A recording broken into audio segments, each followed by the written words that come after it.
Hank and the Ghost Engine. One rainy night on the island of Sodor, Hank was talking to Edward. He was telling Edward that he's going to take a midnight goods train to the yards. Be careful in this weather. Be careful in this weather, Hank, said Edward. I know someone who ignored those cautions once, and he was never seen again. I don't care about those warnings, said Hank. I just want to pull the midnight goods train, said Hank. I just want to pull the midnight goods train, said Hank. He snarled angrily at Edward. If you're trying to say that you don't care about those warnings, you'll never be seen again too. Well, who else wasn't seen again before me, said Hank.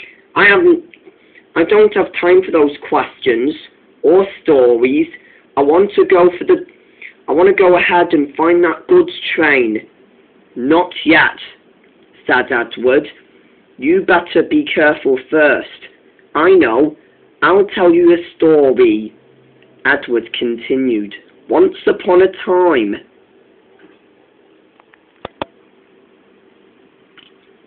a long, long time ago, before you came to our railway, Hank, continued Edward while he was doing the story, there was this new engine named Brad.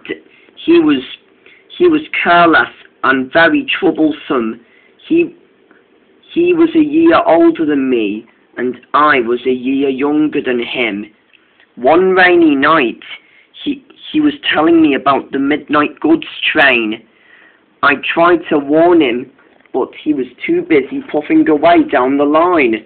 He ignored my cautions, and I was very worried. Soon, he went to the viaduct, and his driver and fireman knew they were in for a difficult time. The rails were too slippy and too slippery. The rain was making the rails of the viaduct very, very slippy. The engine was going too fast. His driver slammed on the brakes, but it was too late. The engine came off the rails and plunged into the swamps below. He and his crew were never found again.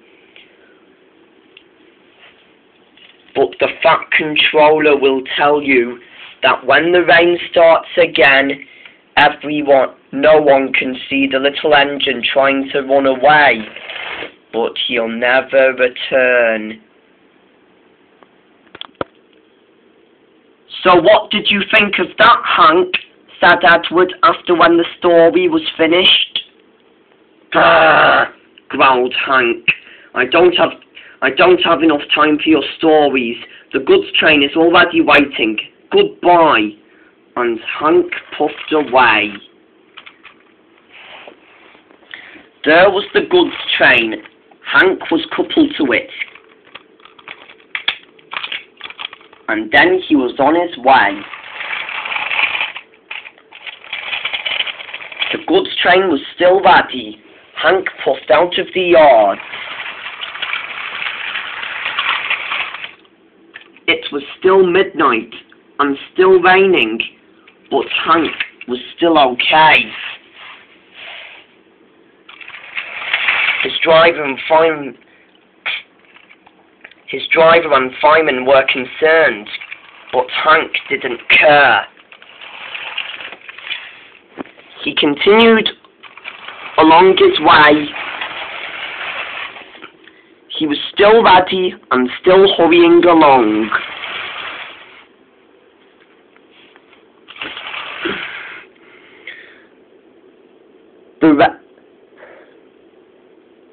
The rain was still falling fast, but Hank was still not bothered.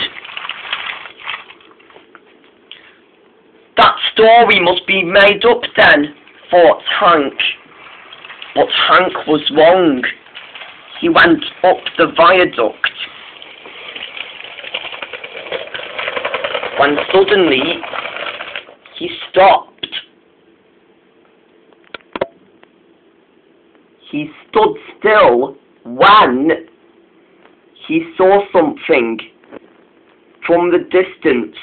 His driving fireman saw it too. Down here was a dark tank engine with red stripes. He was a ghost engine, but to Hank it looked like an engine without his tender.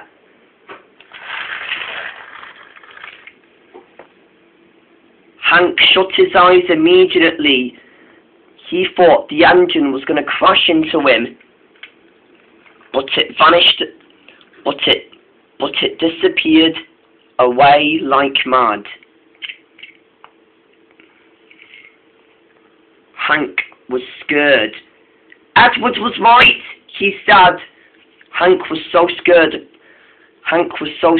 what the ghost engine just did, and then he seemed faster and faster away.